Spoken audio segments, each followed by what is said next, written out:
The bankruptcy case of cryptocurrency lender Celsius Network is entering a new phase where shareholders will be pitted against the firm's beleaguered customers, with customers seemingly facing a major disadvantage as the company parcels out its assets in an auction. Joining us now with more is Thomas Braziel. He's a managing partner at bankruptcy liquidity provider 507 Capital. Good afternoon, Thomas. Great to have you as always.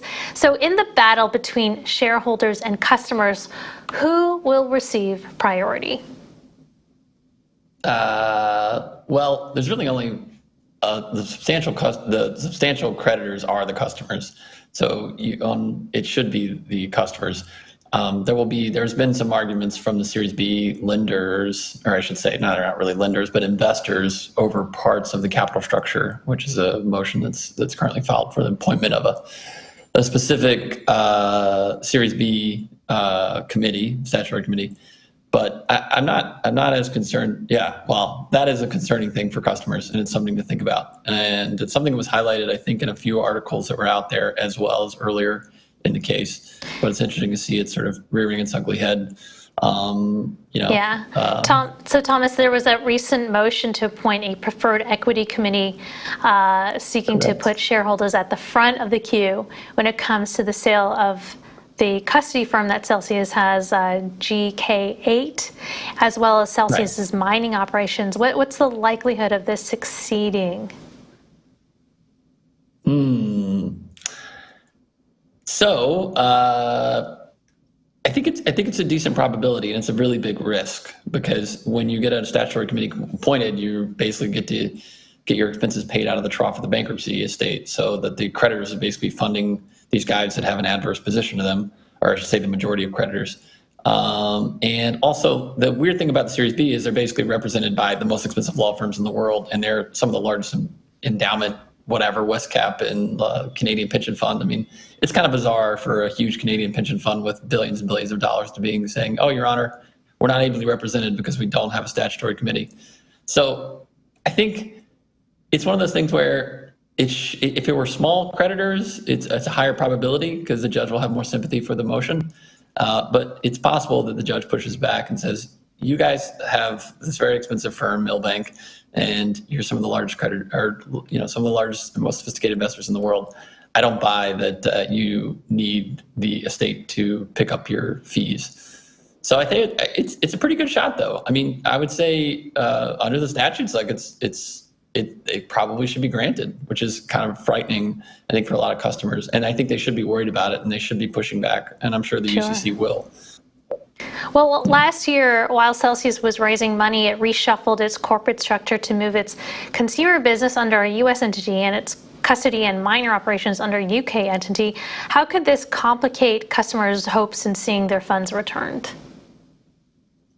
So, I mean, just to be clear, like, the customer deposits are theirs. They're first on that. But on that capital raise and any assets that were at the UK parent, that's a real issue. And it's something that I tried to highlight throughout the pendency of the case, and I think other people have highlighted and caught on to as well.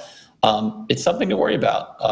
It's highlighted in a number of great news articles from both, CoinDesk and the likes of Bloomberg and the FT have caught on to these things.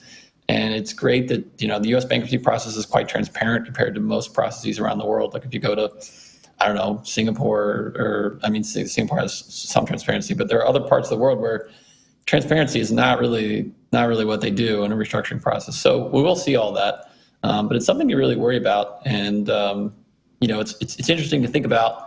There's an examiner in the case, and I don't think the purview is really to look into this, but it might be expanded. I'm sure the UCC will be looking into it because it's a very interesting question. What did they know and when did they know it? Sort of questions.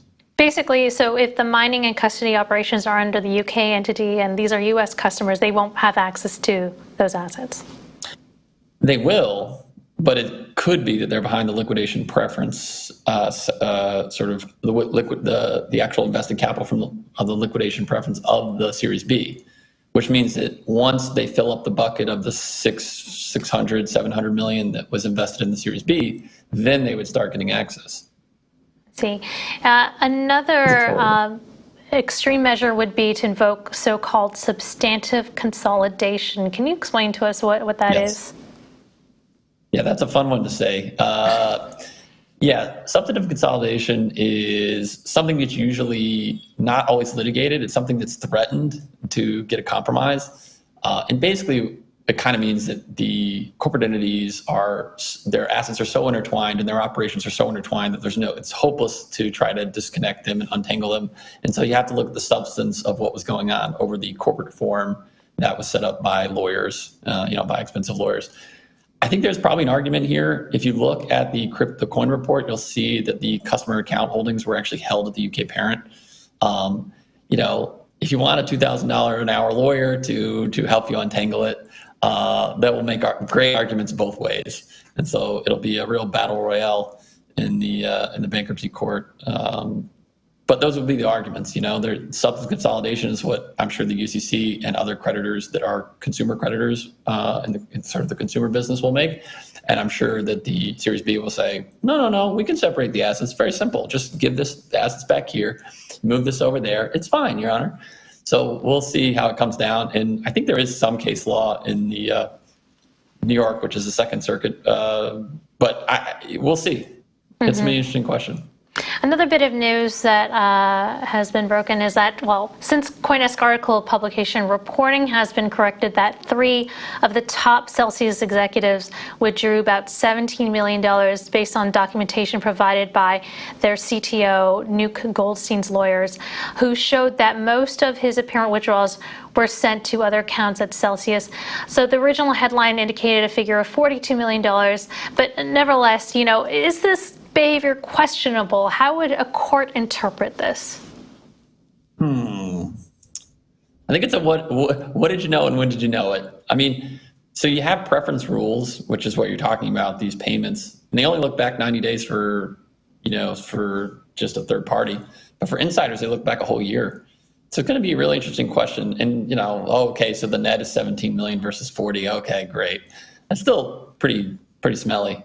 And so it'll be real questions around, again, what do they know? When do they know it? And actually for preferences, you really don't even have to meet that bar.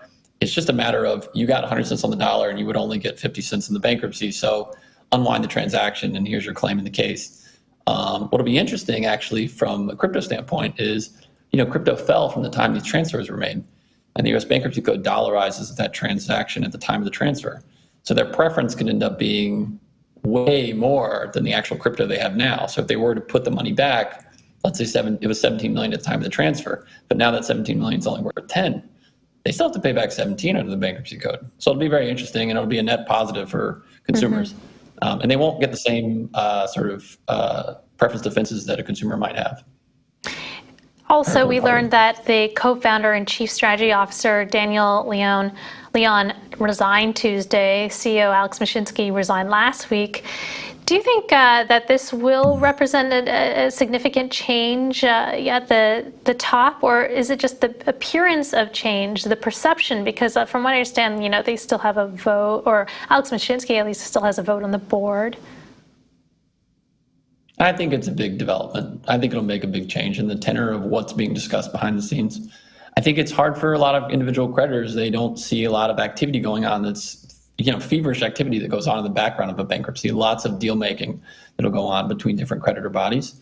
And so you'll have the UCC talking with the debtor, and the fact that, the kind of driving forces are not in the room necessarily. I mean, sure, they have a vote at the board level, but it's a big development, and there are also independent board members as well. So I think it's a big development that they stepped aside, and maybe they did it for their own personal legal defense reasons, or maybe they did it for Thomas. We have just about 30 seconds left, but there's a Celsius hearing happening tomorrow at 10 a.m. Eastern. Can you quickly? Do you have any expectations? Oh, gosh. I haven't looked at the agenda. You can always look at the agenda for a bankruptcy hearing. And I don't know what's being heard and what's not. So I'd have to get back to you on that.